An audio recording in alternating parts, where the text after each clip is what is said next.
Hi, everybody. I'm Ralph Ben-Mergy. Welcome to Not That Kind of Rabbi. Always I clarify, I am not actually a rabbi. I am an ordained spiritual director, but I'm not a rabbi. If I was a rabbi, I wouldn't be that kind of rabbi. Something I always enjoy is my rabbi friends say, "What do you mean by that?" They seem to wonder if it's a pejorative. It's not. It's that I think what I'm really dealing with in my own mind these days, uh, I think like most people who have engaged in religion in their life, it's not, there's this perception that you're certain about things if you engage a religion, that everything is about now nailing it down. But the people that I've been fellow travelers with, I've always noticed, like myself, have an ebb and flow to their proximity or distance from either their religion or from ideas of what God is or what is good and what is bad, that these things are fluid and we move through them in our own way. And for me, it's important that spirituality be the basis of my faith. Faith itself is a loaded word. It seems to connote that same notion of certainty, but also the fundamentalist approach, people of faith. And there's a righteousness involved. You know, I remember years ago, my wife and I, we wanted to go to New York City. It was our only trip we've actually taken to Manhattan together. But we wanted to go, and it was late November, and we didn't realize that this was the highest shopping time in New York City for Christmas, and we couldn't find a hotel in Manhattan. So we ended up in Brooklyn, and we ended up in an Orthodox Jewish neighborhood because there was a primitive version of Airbnb at the time available, and they had separate single beds in the room. And we'd asked that they move the beds together. They didn't, so we had to do it ourselves. But I was surrounded by ultra-Orthodox Jewish people, and I'm a Moroccan Jew, and the way we do things is as Sephardic, Spanish-speaking Jews, literally is what it means. We do tradition. Orthodoxy is a whole other idea. It's not traditional Judaism. It's Orthodox Judaism. It is every letter of the book. And it was fascinating to be in this milieu. So at one point we went to get our breakfast at this local corner bagel shop that had, we wanted a bagel and cream cheese. And I was waiting in line. I ordered it, and these yeshiva kids came running in and they all ordered their stuff. So I waited at the back for my bagels. My wife was outside looking around. And there was this young man and this older man, and they were in a conversation. And the young man was very agitated, and he was talking like this. And they threw me out of the house. They I don't know why Orthodox people talk faster, but often they do. They wanted me out of the house. They just threw me out. And the guy's listening, and he said, "Well, what did you do?" And he said, "Well, I'm going to tell you something. It's very important that it stays between us," loud enough for me to hear, of course. And he says, "I have a gambling problem. I've been gambling." And then he goes on, and he's self-flagellating, and I'm just dying for the guy. He's a kid, I just feel so bad for him.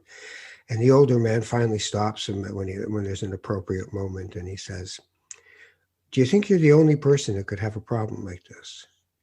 "Well, I don't know anybody else. No one at the yeshiva. Nobody has a." And the older man says, "I have a gambling problem." And it stunned the kid. And it made me realize that I had this bias about people who are of faith, of fundamental faith, that they're certain about everything. And then I realized that perhaps what they're trying to do is cling to a roadmap that will help them get through this life, and that they look to an exterior shell to create that protection for them. And they figure if they do everything that you're supposed to do, it might actually be a beautifully written map of life. And I just stopped judging at that point and just thought, well, like me, they're just, foolish people stumbling through their lives. So that was a wonderful thing. I just wanted to throw that insight in, because the other thing I noticed was we went to a Judaica store, and believe me, there are a lot of Judaica. Israel doesn't have as many as Brooklyn. And there were beautiful stuff in there, like the Hanukkah, the menorah, $1,700 silver menorahs. They were just lovely. But I noticed one man who was immaculate in his clothing. And I started talking to him, and I asked him about, the way he, as Reb Zalman from my tradition of Jewish renewal says, how do you get it on with God? So I asked, how do you get it on with God? And he laughed and smiled, and he said, I'm a Musar person. I'm about soul traits and the refinement of your soul traits. And one of them is order, and part of that order, and another one is honor. And part of that is to present yourself in the best possible way you can, to show respect for other people and for yourself. So that got me all interested in Musar. So that's my thing for today. I'm going to explore that with somebody who actually knows way more than I do about Musar, because he's one of the original practitioners here in Canada. And he's an old friend. And we've both traveled our own roads and kept bumping into each other on the way. So we're together now. He's got his own podcast called Conscious Curiosity, and it's Modya Silver. Modya, hi, how are you? Yeah, I'm well, thanks. Thank you so much, Ralph. Thank you. Nice to be here, whatever, wherever here is. Here, well, I'm in the middle of an Eckhart Tolle 8-week seminar on presence, on total presence. Ah, so here is here. Yeah, right. Yeah. Not. Hey, everything I'm going to say to you is based on who I think you are from what I've known of you in the past, right. or what I'm hoping people will think of me in the future. I'm just here. Nice. So here is great. Someone just asked me a question this morning about, can you dig into your past? Like, could they pick up a photo of when they were very young and be present in the past? Oh, I see. And I thought it was an interesting question, because I think Eckhart Tolle probably has the answer, that if you can experience the photo in the here and now while holding on to that memory, then that's presence. Well, except there's the other part of memory, of course, which is one of the reasons why eyewitness accounts of crimes are really quite poor, which is we add ideas to memory, and we add biases, and we embellish our memory, and we deny our memory. So it in and of itself doesn't exist. Right. Only this exists. True. That's true too. Said like a Talmudic scholar, and that's true too. That's true too. On the other hand, so tell me a bit about your journey right now. My journey right now. Or you just talked about character development. That journey, or my journey right now? Whatever one you want to talk about. My journey right now is, I was an engineer, and then my career was marketing in high tech. But that was how I made money to put food on the table. But my passion was always presence, consciousness, spirituality. Just what am I doing in this world? And back in the 80s, I'd been in a Gestalt therapy group for 3 years with Harvey Friedman, who passed away just over a year ago. He was kind of like the right-hand man of Fritz Perls, the founder of modern-day Gestalt therapy. And I loved it. And that kind of kept me going outside of making money to pay for the family. And so 5 years ago, I went back to school and did a 5-year training program in Gestalt therapy. And I'm just completing a 3-year training program in trauma therapy, in Peter Levine's trauma therapy, called somatic experiencing. And I've been seeing clients for the last couple of years. So can I back you up to and I loved it. What did you love about Gestalt?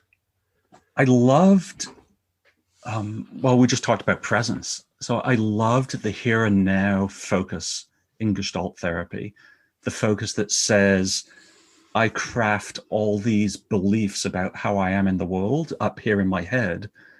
But once I can drop out of that and see that I'm just here, and I don't have to start shaping like boundaries, and I don't have to shape armor to protect me and things that hold me back, I can just be here now, and that's all that matters. Yeah. that got exciting. It Yeah. woke me up. It woke me up out of my rigid, structured engineering self. Right, right. And said, wow, there's like a whole piece of Modya that has just been ignored. And now it's time to embrace it. So how did that manifest itself in the way you lived your life once you made that realization? I helped start kind of a flaky new age community in Toronto, a Jewish renewal community. Well, yeah, as a marketer, I think you've just sunk your product. Kind of a flaky. Like, well, it was wonderful. No, but I loved flaky. I got to get a T-shirt that says "I love flaky."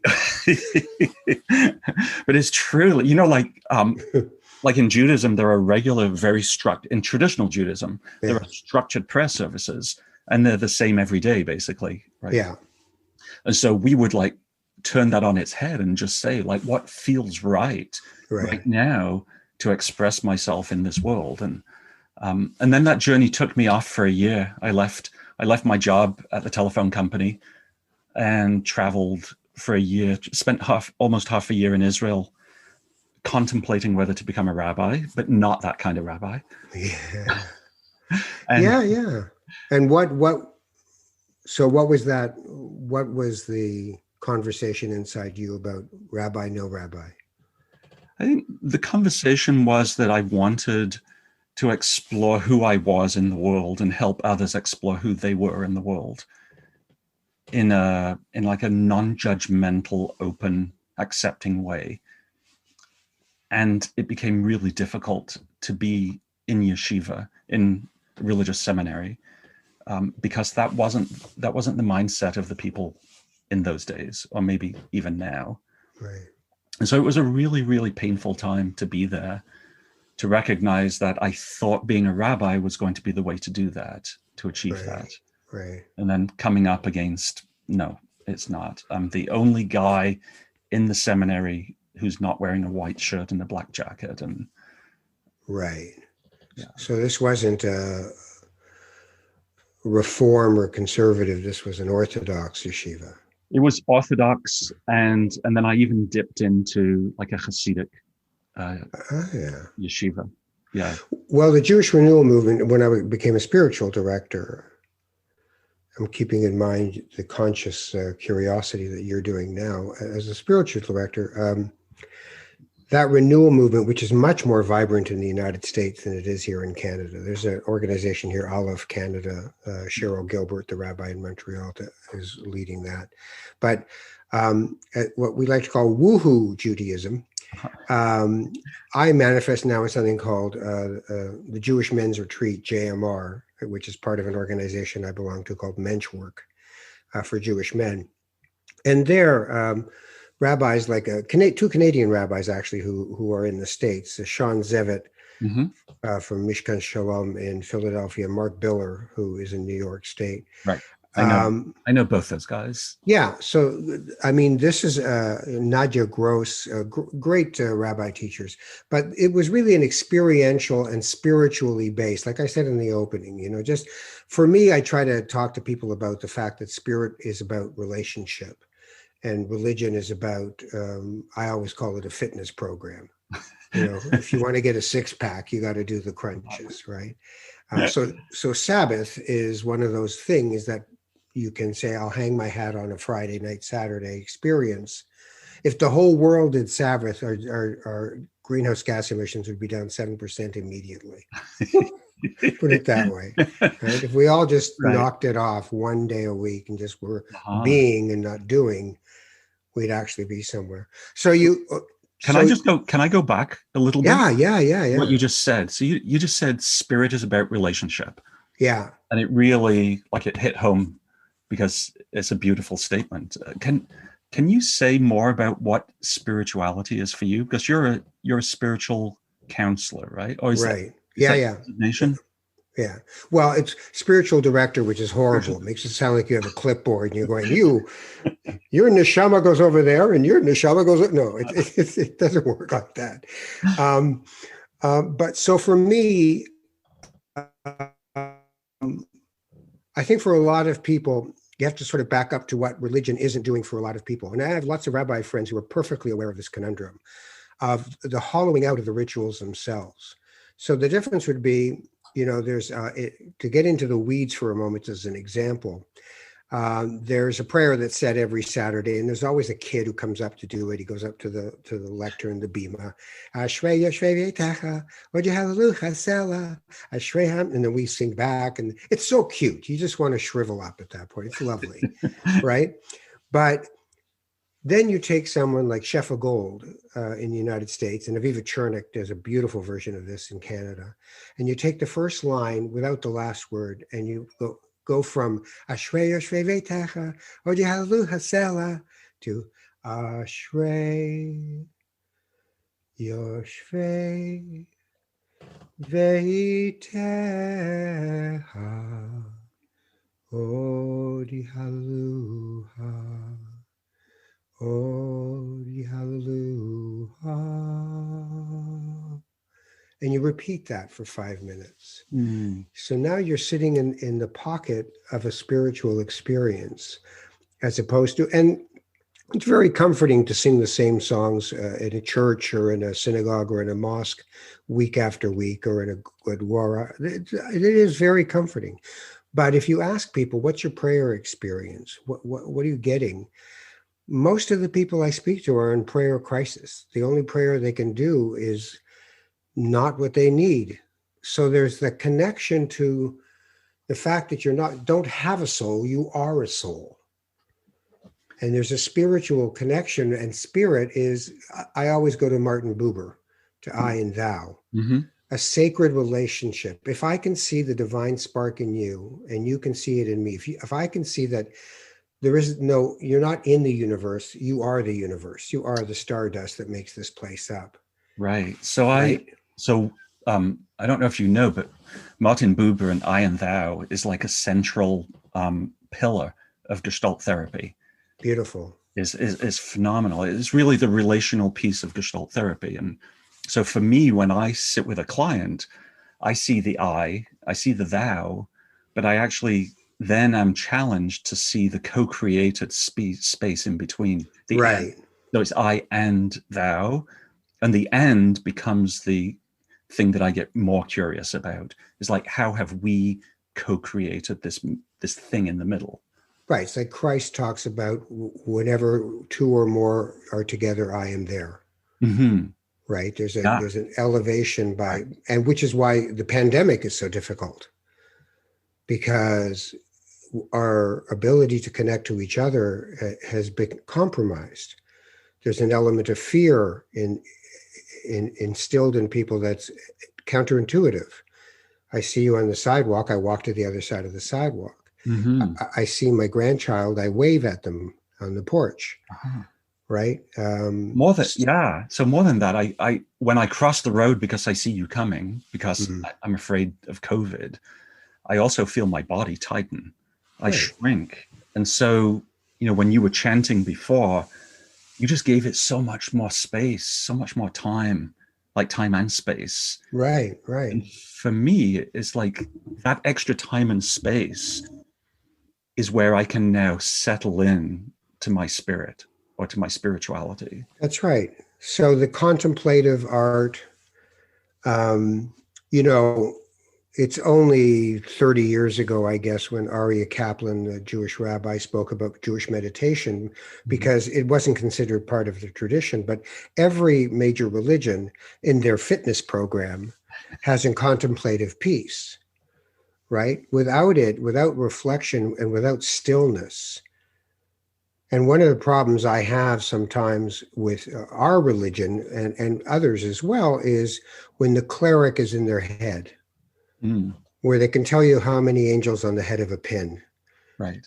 But when their congregant comes up to them and says, I lost my job and I don't know what to do anymore. And they're staring at them, and the lovely people, they mean well, but they're like, I've had several rabbis in my own orbit who just go, I don't know what to, I'm going to send them to you. I don't know what to do. Because that's a different kind of It's a different aspect that is much more about a spiritual, like we just said, that sacred to sacred, heart to heart, holy listening, right? So tell me more about how Gestalt instills that I and thou into the process. How would it work if I'm the client? That's a good question. Gestalt is actually is kind of a bottom-up therapy. So it's not let's figure out what you're thinking and start to fix your thinking. Right. Really, what is the full experience of body, heart, and mind in relation with you? And so you might come and say, I lost my job. I don't know what to do. I can't even tell my partner. I can't tell my friends, whatever. And then I would just feel into that. And I look for resonance. I try to resonate with the energy that the client is putting out. I attune to their energy field. And then that opens me up to be empathic. Wait, how do you tune to an energy field? It sounds great, but how do you actually get there? I don't want to be coy about it, but it was kind of like years of training. So I was in I was in a Buddhist community for 12 years. And so I developed meditation skills. I've been in Gestalt training for years, somatic experiencing. I try and get out of my head. Right. So I use my breath a lot. I'll ground myself however I want to ground myself, by pushing my feet into the floor, by feeling my back against the back of the chair, whatever techniques I use to really settle into the space. And then I just reach out energetically to say, what am I sensing right now? And then I'll share that sometimes. So so let's say I feel sadness. Someone just said they lost their job, and I feel sadness come up in me. So I feel it physically in my body. Maybe it's like up here in my chest or around my heart. I don't know at that moment whether that's my stuff that I'm bringing from my past, or whether I'm actually resonating with the client. So I'll check it out. And I'll say, I feel sadness right now. How are you? Like, what's going on for you? Right. And, maybe like 60, 70% of the time, I feel I've connected and resonated or attuned. And they'll go, yeah, I really feel that sadness. And then the sadness is now just sitting there between the two of us. And we can be with that sadness and hold the space for it. Can you do it on Zoom? I find it harder, to be honest. But yes, I find it harder because I think, I actually haven't thought about this until just now. I think when I see Zoom, I see a computer screen, and I think technology, and I think fast, and I got to move. Move. Wow. Yeah. I'm so glad you asked that question, because I had not thought of that. Yeah, that's interesting. That whole environment that computers are about is it's like, we used to go to dinner parties and somebody would say, I think the show Alf was on for 8 years, and someone goes, no, Alf was on for like 3 years. And then you'd argue about it because neither of you had a way to prove it. And today it's just, the second it's a debate, the phones whip out. How many seasons was Alf? 4 seasons. It's just like all mystery. So, which is back to what you just said before about religion versus spirituality. Right. That, now you can just go to IMDb or whatever, or Siri, or right. How long was Alf on? And in religion, you just flip open a book and you go, what's the answer? Well, I don't know if I totally agree with that, because I think good religion is, what's the question? Not what's the answer, because you can take a Torah portion or a chapter in the New Testament, and any person doing a sermon on that can draw and discern things out of it. And it's the 40th time they've done this with the same chapter, this portion, because in it there are questions. So if I read about Pharaoh hardening his heart, You and I could have entirely different things to say about that and different questions to ask about why would you, knowing that everyone is suffering, still do this? And then I could say, well, on the other hand, why would a government, knowing that climate change is real and the breakdown of our climate will be the poisoned gift to our children, how can they harden their heart and say, it's about jobs? Mm. And then I could take another way of doing the sermon and say, it's a metaphor. We have our own Pharaoh in our heart, in our life, and it's a tyrannical force in our life. I must succeed. I must do this. I must get rich. I must get a Lexus. Mm-hmm. So if you have Pharaoh in your heart, like we all do, yes. What question would you ask your Pharaoh? What is it that you actually want?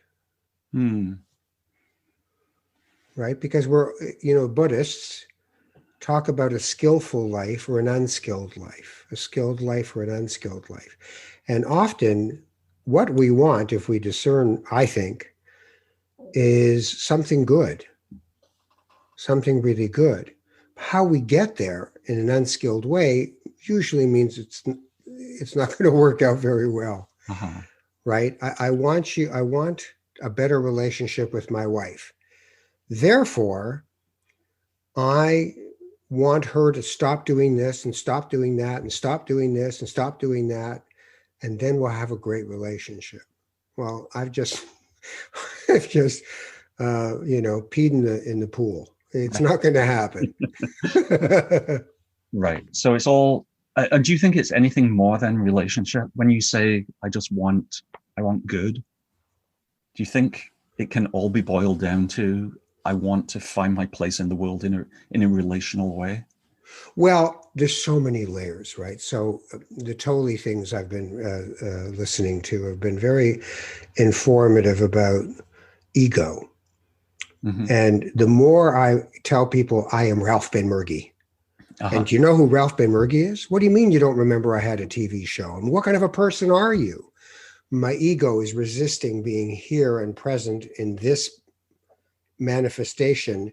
And I've put on, as Ram Dass would say, I've put on a spacesuit with a name tag that says Ralph Benmergui on it. Right. And Ralph Benmergui doesn't drink red wine, he drinks white wine. And Ralph Benmergui doesn't do this, he does that. So the ego and the fear that is instilled in our egoic struggle perverts our true heart and perverts our ability to see clearly the other person and to see ourselves and to see our connection to the universe, because that's the spiritual conversation for me. Right. Me too. And the example I give is sometimes I'll ask someone who I know has children. I say, how many kids do you have? And they'll go, well, I've got 1, 2, 3, 4, whatever it is. I go, really? You have children? They're yours? Isn't that an egoistic statement? Yeah. It's like the difference between pet owner and pet companion. Right. Yeah, but it's rewarded. I mean, the whole way we've created a material society that is more and more consumptive and neoliberal, the harder it is to find a spiritual center. I remember when they got rid of Sunday shopping. Oh, yeah. Canada, and this being 83% Christian, this country. At the time, I just thought, what'd you do that for? I mean, it's not even my Sabbath, and yet you just gave up a day where everybody had the day off, where people didn't have to go work for the weekend, where they could actually hang out with their family. What'd you do that for? Right? So for me, if we don't create sacred space in our lives, and if we don't create sacred space in being present, walking down a street and actually accessing our true self, not the one we've constructed for everyone's edification or out of fear. If we take off the goalie equipment, right, and just walk down the street, we'll actually notice the different species of tree on our street. Right? We'll notice that house hasn't been painted in a while, but that one, oh, look what they did. Right.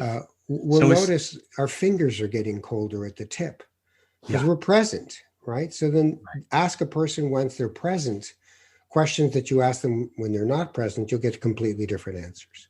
Right. That's beautiful. And we've been dancing around this, kind of coming up with the same answer each time in terms of time and space, that it's giving space and time to everything around you, which I would call support. It's finding support for you to be in the world, but it's also finding the space and time within you so that you recognize your internal supports. Yeah, I had a client who had been given a 9-minute curriculum for stress reduction, Okay. 3-minute things to do in a day. And God love her, she was too busy. and I actually totally understood what she meant. Right. I don't have time, because believe me, the challenges are real, and her time, it's about caring for others, and it's enormous. Mm-hmm. But I said, so I just repeated it to her. You don't have 9 minutes in a day to do this. And she paused, and she went, well, when you put it like that. And yet I'm her. I'm no different, Right.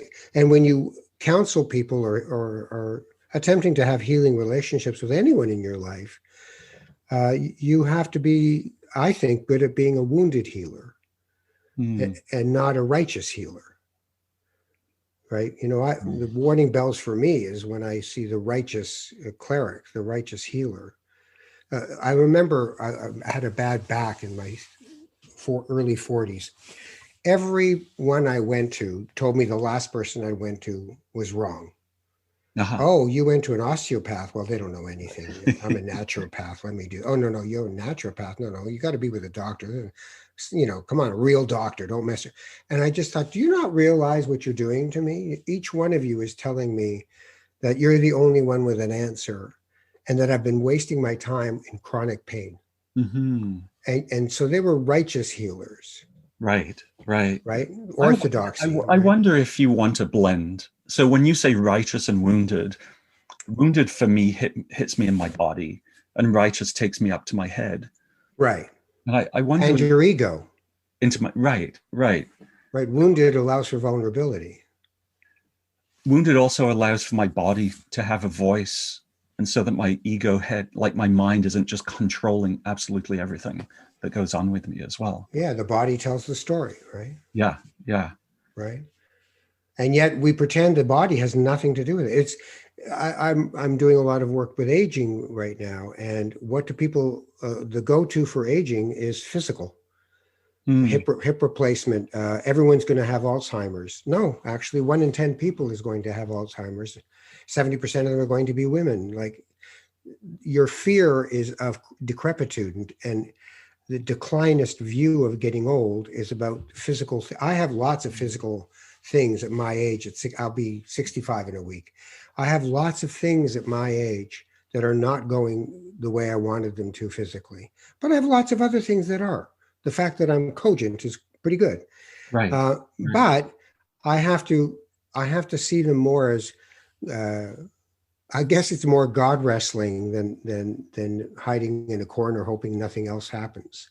I think it's compassionate acceptance is what's missing. It's like, I have a friend in Vancouver who's a palliative care physician, and I asked her if she'd be willing to talk about it, and she said it's really difficult to talk about such holy work. I was like, wow, that's like, it just struck me so hard. It was like, that's such a beautiful thing to realize that her work isn't to think about, should this person have a hip replacement? Or how much more morphine today? Right. But it's like, it's holy work to help them come to a level of acceptance of where they are. Do you know Stephen Jenkinson? No. Canadian, wrote a book called Die Wise. Okay. And he was a palliative care guy for like 25 years on Hospital Row and University Avenue in Toronto. But he says some beautiful and brilliant things about our death-phobic society and how we, at this point now, with technologies and legislations, we don't want to do the dying part. We Right. just want to be dead. Right. Like, So, don't let me suffer. Just let me die. Now, it's easy for me to say because nobody's told me this week that I'm terminal. mm, So my fear isn't up. It has been. I've had illnesses that have made me thought, ooh, this could be it. And a lot of people, as they get any age, people in their 50s get all kinds of issues, right? right. But that's not what's at play here. It's, as he says, it is not about, life is not about the human lifespan. Human lifespan is a moment in life, Uh-huh. Nice. right? Like, look Nice. at it differently. Look at Right. this as a continual flow of creative and relentless energy, which is what I think God is. I don't think God's Santa Claus, a guy with a naughty and nice list and a beard, which is what we get told in Hebrew school and, in religious school. And that just turns people, the moment you're an adolescent, you think that's ridiculous and you walk away. But I think that it's more, we are just the drop in the ocean in the drop, right? Mhm. And that we're just part, the humility is to see that, which reminds me by saying the word humility. Yeah. Oh, yes. We're going to talk about Musa, right? Yes, I wanted to pick your brain about But Musar. but before you do that, Yes, of course, to of put a course. wrap on it is there's this beautiful video of Ramdas after he'd had his stroke, Right, or after right. he was stroked, as he says, or Yeah, right, Oliver Shalom, right. where he was rushed into hospital and he thought he was so enlightened and he was ready to meet his maker or meet whatever on the other side of the curtain, and he remembers being pushed down, like raced down the corridors and looking up from his bed, and all he saw was the pipes, the water pipes, the gas pipes, whatever pipes they were of the hospital, and he just was completely caught in the engineering and the physical nature of those pipes. And it really threw him off because he thought, well, I've really got this spirituality thing sorted out. And then he realized he didn't. And I think for me, it's not whether you've got it sorted out, but it's like like whatever belief system you hold to, can you hold it loosely? Like, can you hold that frame loosely? Right. Because the tighter and tighter you hold the frame and say, I've got it sorted out, the more the ego puffs up. To be uncertain is uncomfortable. To be Yeah. certain is ridiculous. And to be uncomfortable triggers your nervous systems and makes you even more uncomfortable. Right. So that whole piece we talked about at the beginning about certainty, about, Right. Religion and being about certainty. It isn't. The kid was a gambler and so was the guy. It's the way it goes, right? Right. It's just an attempt at having a meaningful life. Going to engaging in Buddhism is an attempt to have a meaningful life. It's not like I have to become a Buddhist, but the ego part of us, you and I, we're the kind of people who go, well, then I guess I should be a rabbi. I guess I should be a Buddhist master. It's just like, oh, for God, can't you just do this? Does it have to turn into something all the time? Right. Does Ralph and Modya sit on that bench? Yeah. Look who thinks he's nothing. Yeah. All right. Musar. Okay, yes, Musar. Could you please give a brief description to folks who've never heard that word before? I say Musar, you say? Musar. What? Oh, should I be saying potato instead of potato? No. So tell me, what does it mean? So Musar is a path of self-growth that comes out of 18th century Eastern Europe. So the Litvak, the Litvak Jewish community. Yes.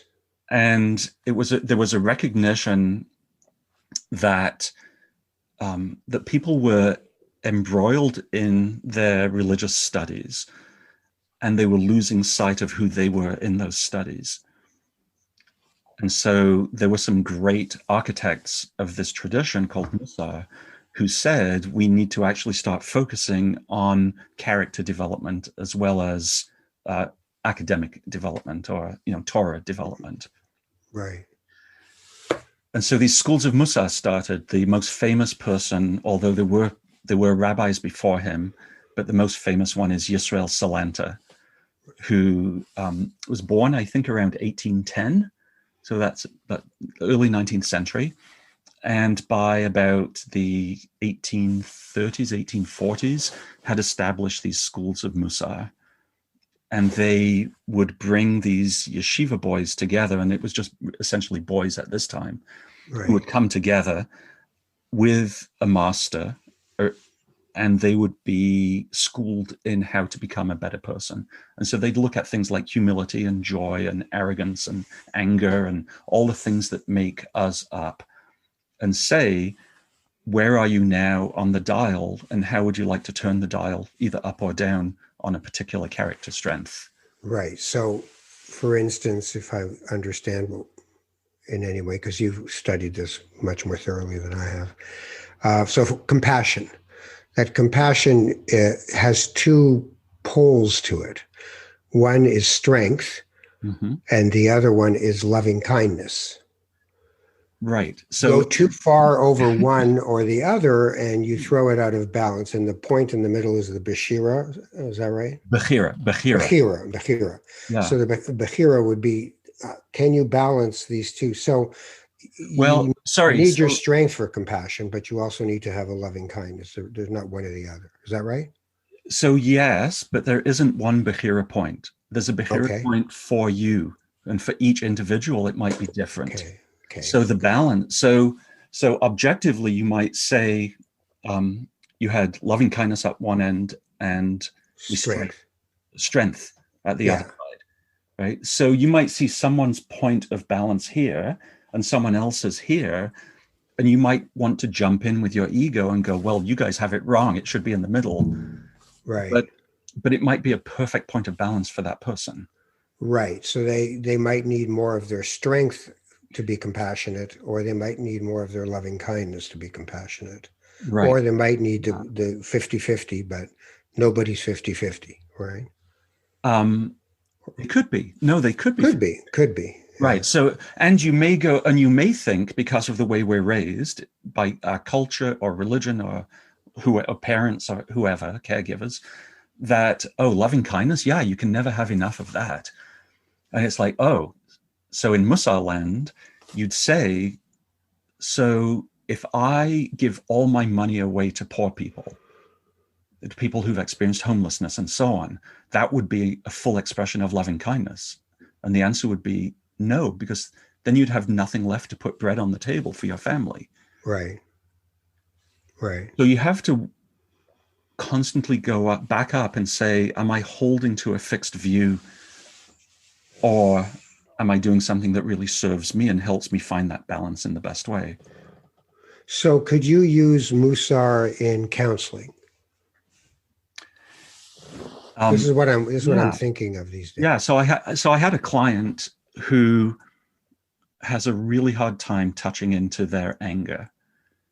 And for me, the expression of anger into violence is horrible, is a no-no. But anger as an emotion is beautiful. It's energy. It's something that says I'm alive. And then the question is, how do I then use it out in the world in a righteous way, in a good way, right? The client could not accept that they had any level of anger at all, until I went to a Mussar idea, which is everything's on a continuum, as you just said before. With our previous example. So with anger, I've got rage at one end, and then I've got anger, and then I've got frustration, and then all the way at the other end, I've got eye rolling. So eye rolling is a really small version of anger. Microaggression. A micro. Once I was able to point that out, that everything's on a continuum, they were like, oh my gosh, yes, then yes, I recognize that I have anger as well. I just call it frustration, or I call it eye rolling. Right. And then it gave us a door. It kind of cracked the door open a little bit to do more work around their anger. Turning on heel and leaving the room is anger. Yeah. Yeah. Right, right. Yeah. It's just like I've had it with this, but you're not raging. So you're afraid of rage.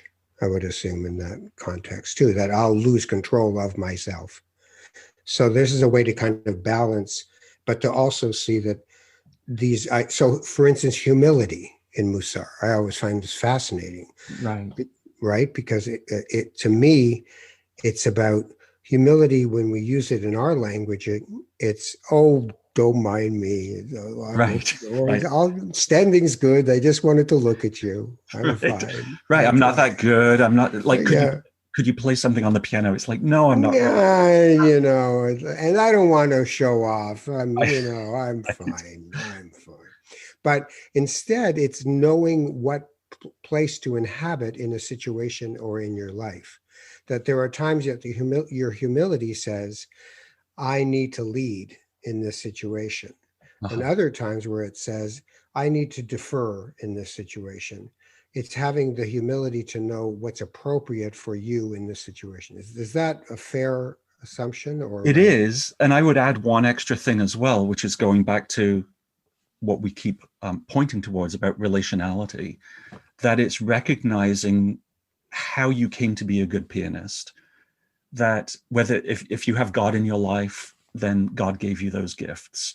If you have people in your life, great teachers and so on, then they gave you the power and the energy and the gift to be a good pianist. And so, yes, I'm a good pianist, but it's not just about me and my ego. It's about how I relate to the world and recognize that that I'm receiving as much as I'm giving when I sit down and hit those ivories. right? So now you've got me triggered on God gave me great gifts. So I can't relate to that because I don't think God is sitting there going, so how's Ralph today? Because I don't think of God as a separate being. I think, Right. And what gift does Ralph need today? yeah. I think piano would do him. I think that's my own work. But so when I say God to you, what does God mean to you now? I mean, it changes, but what does it mean to you now? Yeah, well, it's 2020, right? So Right. it changes. It's I think this is why I couldn't have ever become a rabbi, because my view of God changes constantly. This last number of years, it, it's been feeling into a relationship, whether the relationship is with nature, like going out and looking at a leaf, or whether it's with another person, like right now between you and me. Mm-hmm. I think coming back to Martin Buber, it's like God is the end between the I and thou. Yeah. Yeah. Yeah. It's funny how it changes, eh? Yeah, it's really funny. It's funny because it No, makes but why does that mean you can't be a rabbi? I mean, I don't get it. I mean, it's supposed to be not, if you're not that kind of rabbi, you can be a rabbi. But if you're the kind of rabbi who reads the St. James Bible English version of Torah, where God is King and Lord and mighty, O Lord, or King of kings then, no, right? I mean, I don't even like it when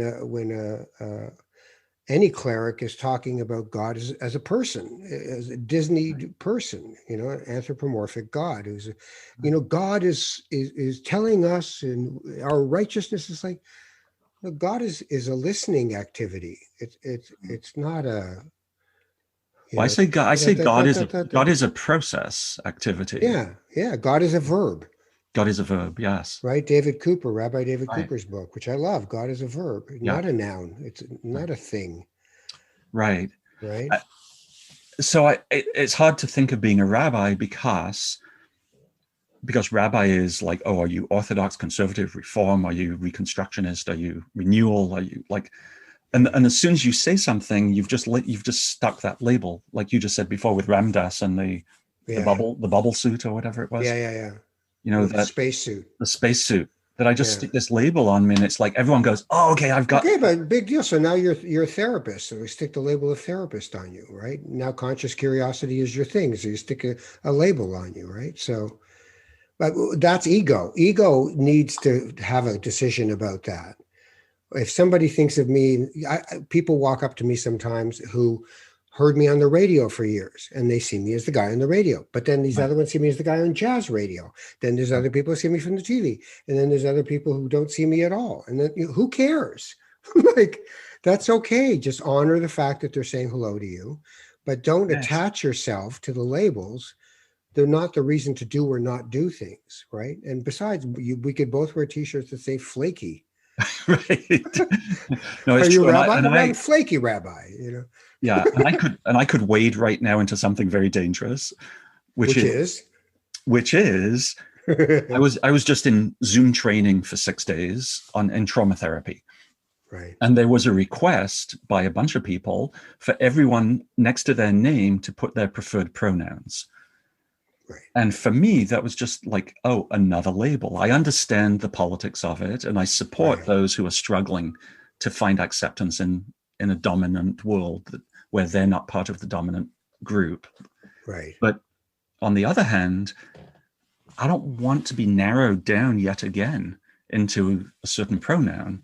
Right. So I didn't put my pronoun in. And someone commented, and I was like, well, I just want to be known by first person. If you want to talk about me, then use my name, Modya.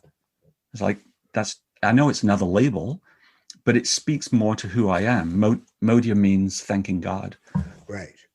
And I just want to be known as someone who's in a process of striving for relationship with this thing called God. Right. And identity that's this whole piece about if the point of the exercise is presence, then it's irrelevant as to those labels, because all that is this moment, and everything else has happened or hasn't happened. Right. It's like if you say to people, if I said to you that 3 years ago that you would be at this position in your life and we'd be doing this podcast together, you'd go, oh, well, I doubt that. Podcasts, I don't do podcasts, So we have all these, if you want to make God laugh, tell her your plans, right? That kind of thing. But it all is about trying to nail it down, the certainty of things. I'm a him, her. I am a him, a he. Right. I am gender fluid. The other thing to remember, though, is there's a generational divide on that question, on that issue. That my older sons in their 30s this is part of their conversation in the world. And ours, we had to get, I had to, when my 30-year-olds were little kids and came home from school and went, well, that guy, that guy is Stephen, he's so gay. And I had to sit them down and go, okay, come here. I want you from now on, and when you're about to say gay, say Jew. He's such a Jew. And then see how you feel as a Jew saying that about somebody, that they've been targeted at this point for being something and that it's not a good thing. And they at first tried to slough me off, but I kept on them at it. And eventually they just dropped it. They stopped saying this person's so gay, as if it was nothing. Right. So that was the struggle then, 27 years ago. Now it's about acceptance, and sometimes I think I don't do him, he, when I write things, because generationally, it's just not something I was brought up with. But sometimes I think to myself, perhaps I should be companioning people. Yes. Right. Just letting them know that, okay, you know what, I'll jump in the pool, and that way we'll all be swimming. Right. I think it's a really hard question. It's like, I have that same thought as well. Do we companion each other, or do I hold to my life and honor you and have you honor me and mine? So whether it's I'm sitting on the edge of the pool as Modya and you're sitting in the pool as they, or whatever pronoun you prefer. Like, can we both honor each other without forcing the other to change? Yeah, except from a point of privilege of being, a straight white male, sitting on the edge of the pool is a lot easier than a friend of mine who became a woman in the physical sense as well.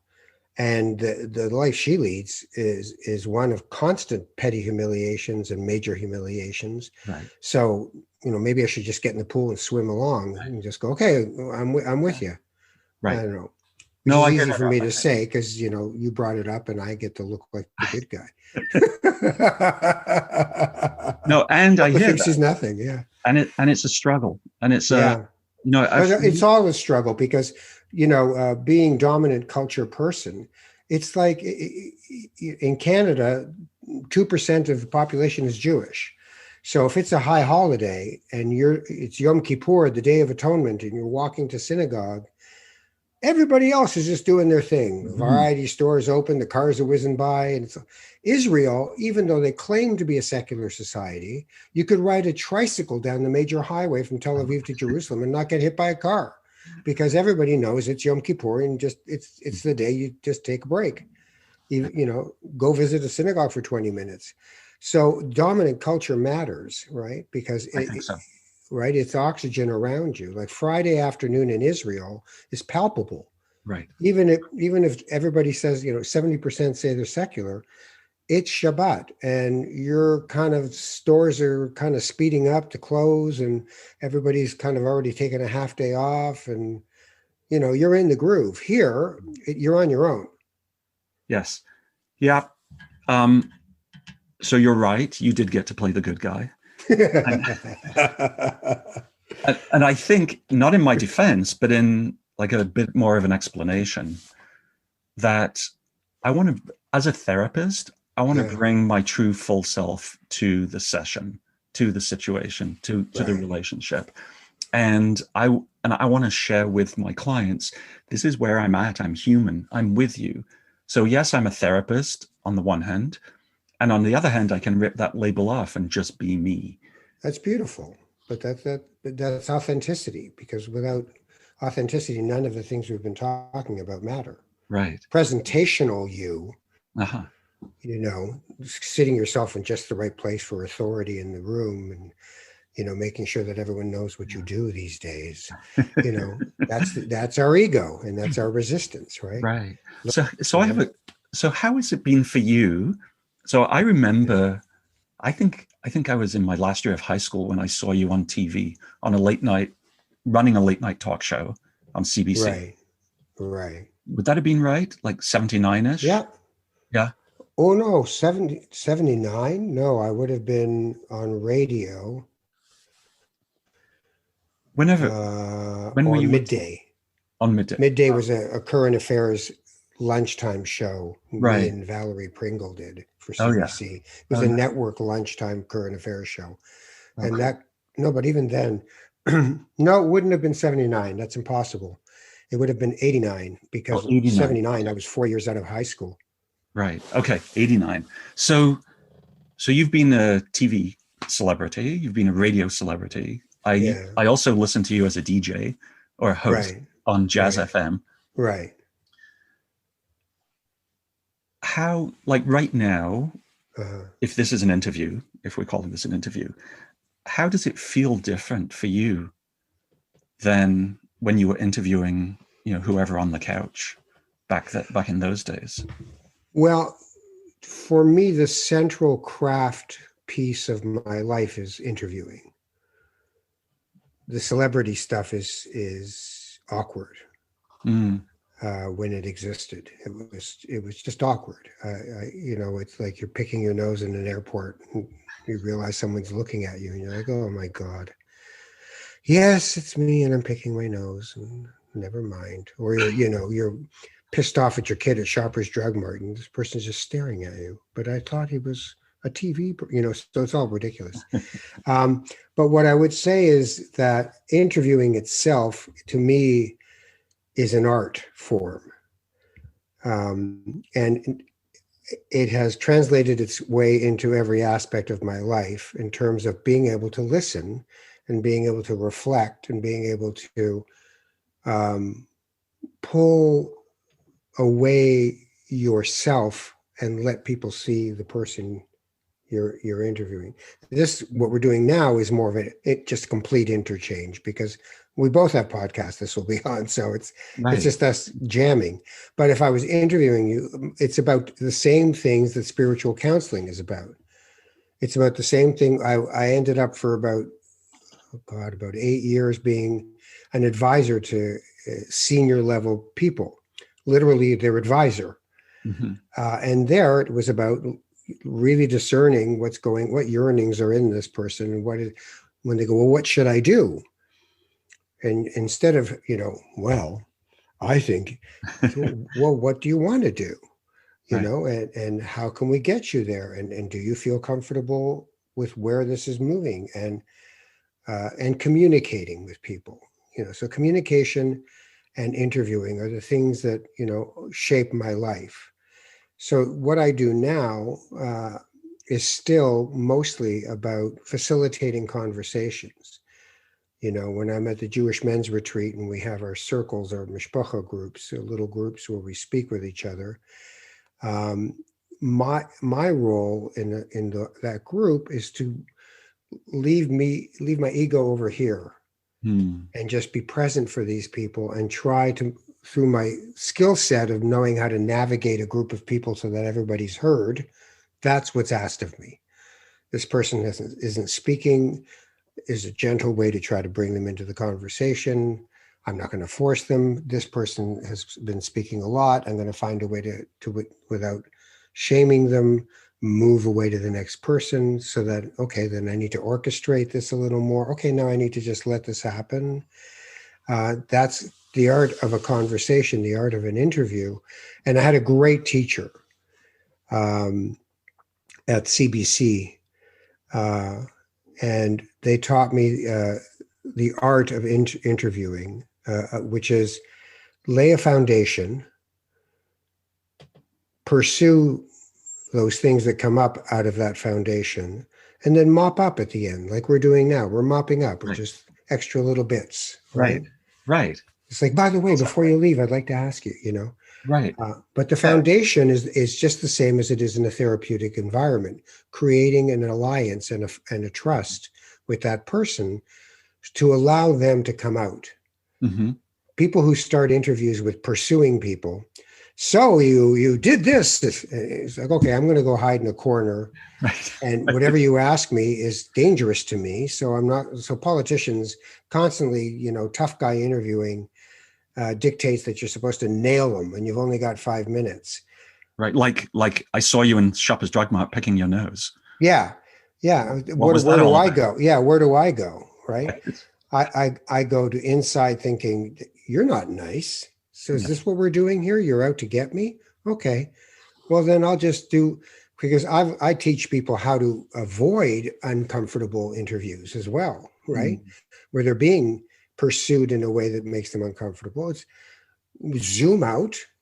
Right. Don't don't answer the question they asked you. They're trying to trap you. Hmm. Zoom out, and from that higher vantage point, you pivot and bridge to the thing that you care about. So if you say, so you're trying to stop businesses from opening up, and I say, so what we're trying to do is find a space that's safe enough for people to move about in a pandemic. And it's an imperfect art, and we have been trying different ways to do it. But if you've noticed, the numbers are really high right now, and people are dying. Might not be you, might be. So I'm gone. I've just pivoted and bridged to what I want to talk about, Right. as opposed to, well, no, I mean, business is important. And so I'm in their frame. So this is all communication stuff. Right. Interviewing is a different thing. For me as an interviewer, I have a deep sense of spiritual responsibility in an interview. It is not a secular activity to me. That's amazing. That's what I was asking, I think, about where your spirit sits in an interview. I think you Right. answered. So it's holy listening no matter where you're doing it, Mm. right? Honoring people doesn't mean that so I had a guy on my podcast who was saying things about climate change, like the sun's thermostat is broken. It's not us. We got nothing to do with it. I've spent 15 years in the environmental movement in one way or another. But what did I do? First, I sort of half gasped because it was just so overwhelming that somebody would say something like this. But then I just drew them out. Like in good conflict resolution, you become more curious, conscious curiosity. If you're a Trump supporter and I'm not, instead of trying to wing you and beat you, so what is it about Trump that really attracts you? Right. Well, he's bringing back jobs. Do you know which jobs he's bringing back? Well, the economy's roaring. I mean, the stock market is up, up, up. Do you tell me why you think the stock market being up is good for you? Right?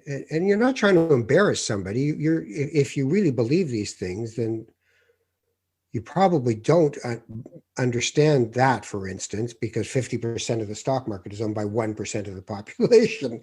So it's hardly a barometer of how the economy is doing. And yet every media outlet will tell you what the Dow Jones is up, the NASDAQ is up, the yen is worth. What are you talking about? You're talking about in hieroglyphics about nothing for people's lives, right? So, and that's the other thing. I truly believe that our responsibilities are being abdicated to educate ourselves, to actually, read a book, turn off that thing, read a book, like a real book about a topic. I don't care if it supports my point of view or not, but read one.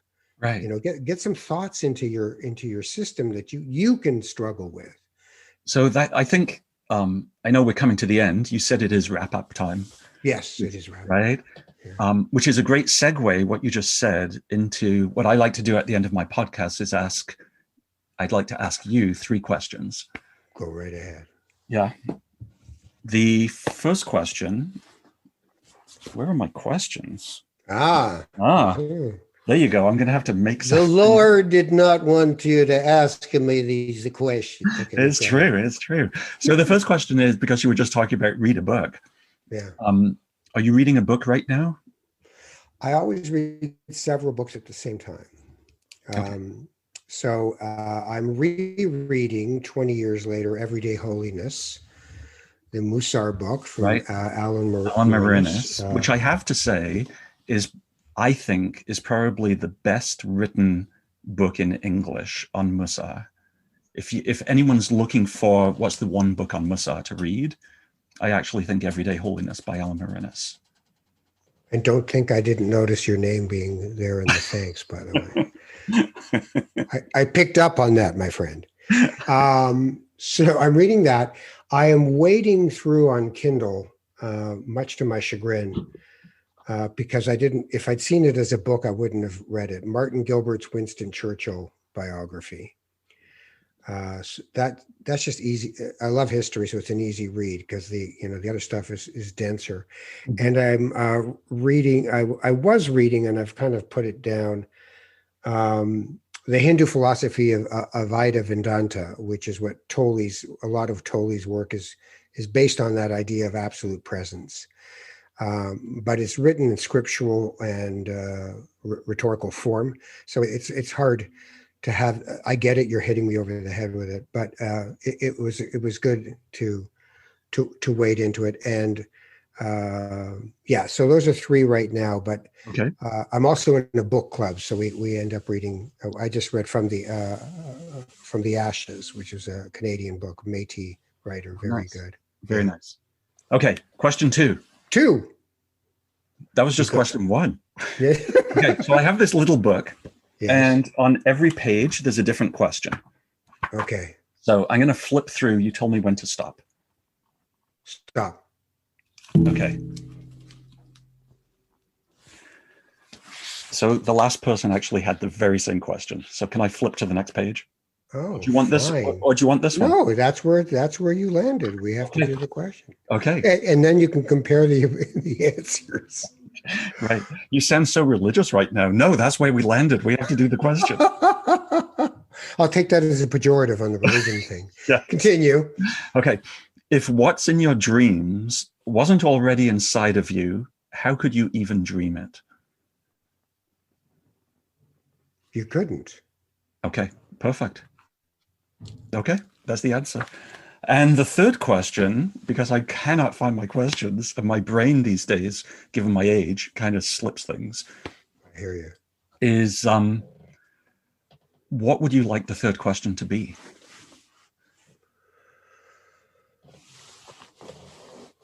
When are we going to rise and awaken ourselves to the reality that's not just this present moment, but this present moment for this entire planet? Wow. Wow. Very nice. So could we leave it at that? Because as you said earlier, sometimes questions are more important than answers. I always believe questions are more important than answers. Whenever I think I have an answer, it's like I look over my shoulder and think, hey, wait a minute. Right. This thing's rigged.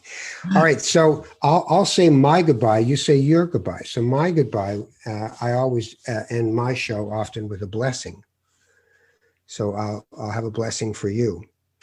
So Modya, my blessing for you in remembrance of beginning to bump into you when we both had different lives than the ones we have now, and different families than the ones we have now. Now we have bigger.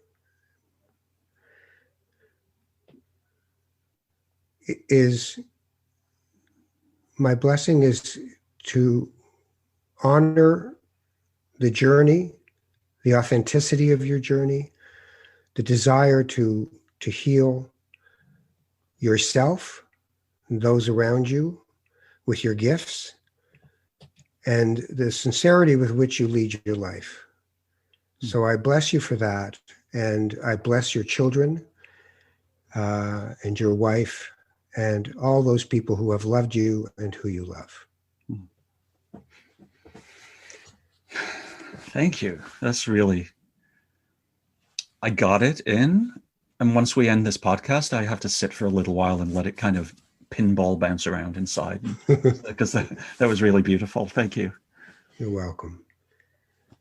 And Ralph, thank you so much for sharing all you are.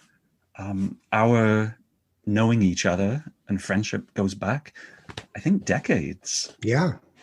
Decades. And it's really been sweet to spend this time with you and hear about you as a spiritual non-director. Maybe that's what you should be called. I'm a spiritual non-director, because you're not directing, you're just being and sharing. Move that over here, a little to the left. Yeah, that your presence is really wonderful to be with, and it's been a pleasure. So thank you very much. You're welcome. Modya Silver has been my guest on Not That Kind of Rabbi. If you want to get in touch with me, Facebook page, Not That Kind of Rabbi. My Twitter account is at Ralph Ben Murgy, and I always love to hear from people. Like and enjoy as much as you want, and you can find us on any podcatcher. Just Google Not That Kind of Rabbi. It'll come up on all of them, and there's lots of episodes to choose from. So take care of each other, and I'll see you again.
This podcast has been produced by TMDS and accelerated by Roam Phone. Roam Phone brings you the most reliable virtual phone service to run your business and protect your home number from unwanted calls. Visit roamphone.ca to get started.